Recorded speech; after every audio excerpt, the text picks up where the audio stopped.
अख चिट्टी कद उठ जिड्डा 9 फुट मज लम्मी पूरी 9 फुट लम्मी सर गल्ला नाल नहीं ठंडा दुध 10 किलो दो टाइम का चुआ के दें तो थापी मार के थले बह जाने। बिस्मिल्लाहिर्रहमानिर्रहीम अस्सलाम वालेकुम।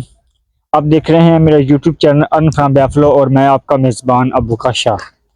अच्छा जी, अज भरावां वास्ते बाखड़ी मज्जां दी वीडियो लैके हाजिर होया ते तीन बच बाखड़ी मज्जां ने ते एक गां है बाखड़ी ते माशाल्लाह गां भी चंगी सहवाल क्रॉस गां है ते बाकी तीन मज्जां ने ना एक मज मीनी है ते बहुत चंगियां मज्जां ने ते भाई होरां दी डिमांड सी कुछ भाई कहंदे सी भी मज्जां जिहड़ियां बाखड़ी मज्जां ना चंगियां मज्जां होवन ते मतलब कि कोई विखाया जी ते इस वास्ते माशाल्लाह मज्जां लैके आया चंगियां मज्जां मतलब कि मुੱਲ भी चंगे ने ते ये नहीं कहना भी मुੱਲ बहुत ज्यादा ने या किवें मुੱਲ दे हिसाब मगर मज दे हिसाब नाल मुੱਲ ना होवे ते फिर गल होवे अपनी मज चंगी होवेगी इंशाल्लाह ते मज दा मुੱਲ भी चंगा होवेगा।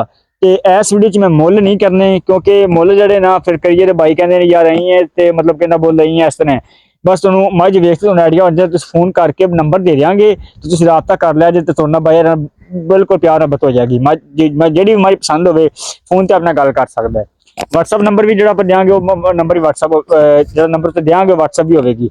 तो लोकेशन अपनी साहिवाल है गैंबर नूशा रोड पर मौजूद है चोट फोर अड्डा है तो चोट पोल अड्डा है चोट फोर अड्ड चक के जिला अपना साहिवाल है जी। अच्छा जी, वीडियो शुरू करने हैं तो तुहानू दिखाने जी दो झोटियां ने एक पहलन झोटी एक दूजा झोटी ते एक मिनी झोटी है। पहला सुबह सुई है दूजा सुबह ने सुने तो बड़ी नवाब झोटी माशाल्लाह। तो जी वीडियो शुरू करने हैं तो तुहानू पहला झोटियां विखाने बाद फिर गां विखाने। अच्छा जी, पहला तुहानू झोटियां विखाने दो आ झोटियां ने ते मिनी झोटी बाद विखाने। इस पहले झोटी है दूजा सुबह सुई है ते इस टाइम जो 2 दिन थले है 2 दिन थले पक्का दुध जो है ना ठंडा दुध 6 किलो बाकी 7 चग समझ भावे 7 7.5 कर लो 6 किलो दुध दे ते टीके ते मिलती है।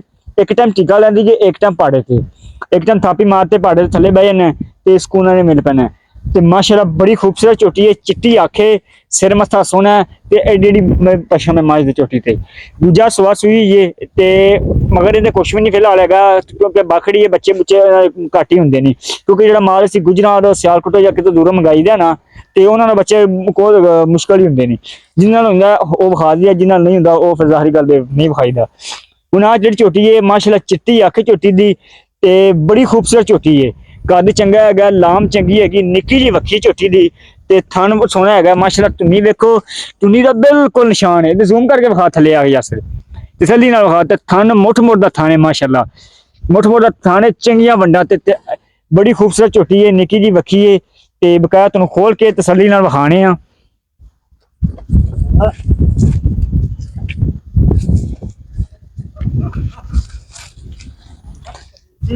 तसल्ली नाल यासर विखा पिछों चेक करो जी माशाल्लाह झोटी का कद भी चंगा लाम चंगी है पुट्ठा चंगा है दुध देने थले जो ठंडा दुध है 6 किलो है भावें 7 आखिए 7.5 आखिए जिन्ना मर्जी दुध जो 2 टाइम चवा के देंगे वो 6 किलो है।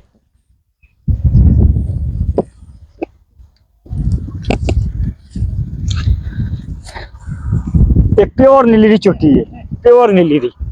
अच्छा जी, उस तो बाद हैगी आ जिहड़ी हैगी ये रावी के इलाके की है ये साडी इस इलाके की मतलब कि है नूरशाह के इलाके झोटी है। दो पहला सुबह सुई है काली शाह झोटी है ते मत्थे दे जेहड़े वाल चढ़े ने क्योंकि इन्हें सिंह सियाब कटाए ने क्योंकि ना इहदे मत्थे दे वाल इस वे चढ़े ने क्योंकि सिंह नाल लगदे सी चूर कुंडी सिंह निक्के निक्के सिंह सी बड़े खूबसूरत ते ओह खुबदे सी इस वे थोड़े आप कट्टे ने ते मत्थे दे तां वाल घट ने ते बाकी झोटी बड़ी सोहनी झोटी है माशाल्लाह कद भी चंगा है लाम चंगी है ते थले थन थुन सोना माशाल्लाह चड्डा चंगा 2 दिन थले 8 किलो दुध इन्हां दुध 8 किलो दुध काली शाह झोटी है बगैर पुछल तो पुछल थोड़ी जी चिच्ची है बकाया सारी झोटी काली है लम्मी चंगी है ये सिर मत्था सोना है ते हड्डियां चंगियां ने ते ये 3 हड्डियां ने एक हड्डी दी नहीं है 3 हड्डियां दी है ते निक्की जी वक्खी है पुट्ठा चंगा है माशाल्लाह चेक करो पुट्ठा तकरीबन 1.5 फुट का पुट्ठा चौड़ा है ते पहलन झोटी पहलन गारंटी नाल क्योंकि ये साढ़े घर की मतलब इस इलाके की मतलब कि नूरशाह इलाके की जो बंदे को लईए जान पछाण वाले ने ते गारंटी नाल पहलन होगी 8 किलो 2 दिन थले 2 टाइम भाड़े से मिलना इन्हें धुनी कोड़ी कोनी दी ते कद थोड़ा जिहा दरम्याना पैंदा है मतलब कि ना बहुता वड्डा है ते ना छोटा है लम्मी लुम्मी चंगी हैगी है बहुत सुथरी हैगी है माशाल्लाह। ਥੱਲੇ ਜਾ ਕੇ ਉਹ ਤੇ ਪਿੱਛੇ ਹੋ, ਹਾਂ ਪਿੱਛੇ ਹੋ ਕੇ ਵਿਖਾ ਤਸੱਲੀ ਨਾਲ। ਝੋਟੀ ਕਿੱਥੇ ਖੜੀ ਹੈ, ਤੂੰ ਕਿੱਥੇ ਥੱਲੇ ਵਿਖਾ ਤਸੱਲੀ ਨਾਲ। ਥਣ ਥੂ ਵਿਖਾ, ਚੱਡਾ ਵਿਖਾ। ਤੇ 8 ਕਿਲੋ ਦੁੱਧ ਹੈ ਜੀ। ਉਸ ਤੋਂ ਬਾਅਦ ਤੁਹਾਨੂੰ ਦਿਖਾਣੇ ਆ ਮਿਨੀ ਝੋਟੀ, ਤੇ ਫਿਰ ਉਸ ਤੋਂ ਬਾਅਦ ਗਾਂ ਵਿਖਾਣੇ ਆ ਜੀ।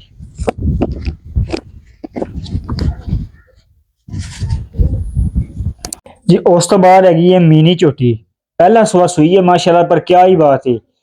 ਤੇ ਮੇਰੇ ਕੋਲ ਇਹ ਤਰੋਕੜ ਝੋਟੀ ਜਿਹੜੀਆਂ ਨੇ ਆਈਆਂ ਨੇ, ਜਿੰਨੀਆਂ ਵੀਡੀਓ ਬਣਾ ਚੁੱਕਾ, ਸਭ ਤੋਂ ਚੰਗੀ ਝੋਟੀ ਜਿਹੜੀ ਸਮਝੀ ਮੈਂ ਸਮਝਦਾ ਨਾ ਕਿ ਜਿਨ੍ਹਾਂ ਵਿੱਚੋਂ ਸਭ ਤੋਂ ਚੰਗੀ ਝੋਟੀ ਆਈ ਹੈ, ਇਹੀ ਆਈ ਹੈ ਮਿਨੀ ਝੋਟੀ ਮਾਸ਼ਾਅੱਲਾ। ਕਿਆ ਹੀ ਬਾਤ ਹੈ, ਬੇਕੀਮਤੀ ਝੋਟੀ ਮਾਸ਼ਾਅੱਲਾ। ਮੁੱਠ ਮੁੱਠ ਦਾ ਥਣ ਲੱਗਾ, ਬਹੁਤ ਸੁਥਰੀ ਤੇ ਚਿੱਟੀ ਅੱਖ ਝੋਟੀ ਦੀ। ਸੀਲ ਸ਼ਰਾਫ ਹੈ ਤੇ ਮੀਨੇ ਡੰਗਰ ਦੀਆਂ ਹੋਂਜ ਵੀ ਮਸਾਲਾ ਹੁੰਦੀਆਂ ਨੇ, ਵੱਡਿਆਂ ਨੇ ਗੱਲਾਂ ਨੇ। ਮੈਂ ਅਕਸਰ ਵੀਡੀਓ ਵਿੱਚ ਦੱਸਣਾ, ਜਦੋਂ ਵੀ ਮੀਨੇ ਮੱਝ ਦੀ ਵੀਡੀਓ ਬਣਾਉਣਾ, ਲੋਕ ਕਹਿੰਦੇ ਨੇ, ਸਿਆਣੇ ਬੰਦੇ ਹੀ ਕਹਿੰਦੇ ਨੇ ਕਿ ਮੀਨਾ ਜਾਨਵਰ ਦਰਿਆਓ ਪਾਰ ਖੜਾ ਹੋਵੇ, ਸੌਦਾ ਕਰ ਲੋ, ਕਰਮਾਂ 'ਚ ਘਾਟਾ ਨਾ ਹੋਵੇਗਾ। ਮਾਸ਼ਾਅੱਲਾ ਇਹੀ ਗੱਲਾਂ ਨੇ। ਤੇ ਸਾਰੀਆਂ ਵੰਡਾਂ ਹੀ ਚੰਗੀਆਂ ਝੋਟੀ 'ਚ। ਥਣ ਚੈੱਕ ਕਰੋ, ਮੁੱਠ ਮੁੱਠ ਦਾ ਥਣ ਹੈ ਤੇ ਚੰਗੀਆਂ ਵੰਡਾਂ ਤੇ ਨਿੱਕੀ ਜੀ ਵੱਖੀ। ਪੁੱਠਾ ਮੱਝ ਦਾ 2 ਫੁੱਟ ਚੌੜਾ ਪੱਠਾ ਹੈ, ਇੱਕੋ ਵੱਡੀ ਦੀ ਝੋਟੀ ਹੈ, ਬਰੀਕ ਪੁੱਛ ਵਾਲੇ ਪੈਰਾਂ ਤੱਕ। ਜਿਹੜਾ ਚੱਡਾ ਹੈਗਾ, ਚੱਡਾ ਆਈ ਹੈ ਵੀ ਜਿੰਨਾ ਚੱਡਾ ਹੋਣਾ ਉਹਨਾਂ ਦੁੱਧ ਹੋਣਾ। ਇਹ ਨਹੀਂ ਕਿ ਮਤਲਬ ਕਿ ਚੱਡਾ ਨਹੀਂ ਹੈਗਾ ਤੇ ਜਿਹਦੇ ਉਹ ਜੇ ਚੋਈਦੀ ਹੈ ਤੇ ਬਿਲਕੁਲ ਸਾਫ਼ ਹੋ ਜਾਂਦੀ। ਪੂਰਾ 10 ਕਿਲੋ ਦੁੱਧ ਹੈ। 2 ਟਾਈਮ ਠੰਡਾ ਕਰਕੇ ਗੜਵੀਆਂ ਮਾਰ ਕੇ ਚੋ ਕੇ ਜਿਹੜਾ ਬੰਦਾ ਲੈ ਗਿਆ ਤਸੱਲੀ ਨਾਲ। ਦੱਸਣ ਨੂੰ 11-12 ਮੈਂ ਦੱਸ ਸਕਦਾ, ਲੇਕਿਨ ਜਿਹੜਾ ਦੁੱਧ ਹੈਗਾ ਚੁਆ ਕੇ ਦੇਣਾ ਆਪਾਂ, 10 ਕਿਲੋ ਚੁਆ ਕੇ ਦੇਣਾ। ਤੇ ਮਾਸ਼ਾਅੱਲਾ ਪੂਰੀ 10 ਫੁੱਟ 9 ਤੋਂ 10 ਫੁੱਟ ਦੀ ਲੰਮੀ ਹੈ ਤੇ ਸਿਰ ਮੱਥਾ ਵੀ ਸੋਹਣਾ ਹੈ, ਸੀਲ ਸ਼ਰਾਫ ਹੈ, ਕੱਦ ਬੜਾ ਝੋਟੀ ਦਾ। ਧੁੰਨੀ ਚੈੱਕ ਕਰੋ, ਧੁੰਨੀ ਦਾ ਬਿਲਕੁਲ ਨਿਸ਼ਾਨ ਜੇ। ਤੇ ਥਣ ਸੋਹਣਾ ਲੱਗਾ ਹੈ ਮਾਸ਼ਾਅੱਲਾ, ਟੁਰਦੀ ਪਹਿਲਾਂ ਪਾ ਰਹੀ ਹੈ। ਤੇ ਅਗਰ ਕੋਈ ਵੀ ਭਾਈ ਲੈ ਤਾਂ ਆਪਣੇ ਨਾਲ ਇਨਸ਼ਾਅੱਲਾ ਪੂਰੀ ਪਿਆਰ ਮੁਹੱਬਤ ਹੋ ਜਾਏਗੀ। ਉਸ ਤੋਂ ਬਾਅਦ ਹੈਗੀ ਹੈ ਤੀਸਰੇ ਨੰਬਰ ਤੇ ਆ ਗਾਂ ਜਿਹੜੀ ਹੈਗੀ, ਇਹ ਸਾਹੀਵਾਲ ਕ੍ਰਾਸ ਗਾਂ ਹੈ ਮਾਸ਼ਾਅੱਲਾ। ਗਾਂ ਦਾ ਵਜ਼ਨ ਤਕਰੀਬਨ 8 ਤੋਂ 9 ਨੇ ਤੇ ਦੁੱਧ ਦਿਨ ਥੱਲੇ ਹੈਗਾ 6 ਕਿਲੋ।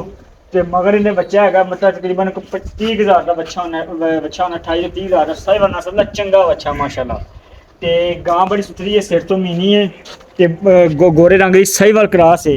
ਥਣ ਸੋਹਣਾ ਹੈਗਾ। ਜਿਹੜਾ ਦੁੱਧ ਹੈਗਾ, ਦੁੱਧ ਪੱਕਾ ਜਿਹੜਾ ਦੁੱਧ ਹੈਗਾ ਨਾ, ਇਹਦੇ 6 ਕਿਲੋ ਹੈ। 2 ਟਾਈਮ ਚੁਆ ਕੇ ਤਸੱਲੀ ਕਰਕੇ ਦਿਆਂਗੇ। ਬਰੀਕ ਪੁੱਛਣ ਲਈ ਬਹੁਤ ਸੁਥਰੀ ਹੈਗੀ ਹੈ ਬਾਈ। ਮੀਨੇ ਤੋੜ ਕੇ ਮਾਰਿਆ ਖਾਣੀ ਯਾਰ ਖੋਲ ਤੇ ਪਿਓਰ ਸਾਹੀਵਾਲ ਹੈਗੀ ਹੈ। ਦੂਜੇ ਵੈੜ ਹੈ ਤੇ ਸਿਰ ਤੋਂ ਮੀਨੀ ਹੈ। ਦੁੱਧ ਅੰਦਰ 6 ਕਿਲੋ ਹੈਗਾ ਜੀ।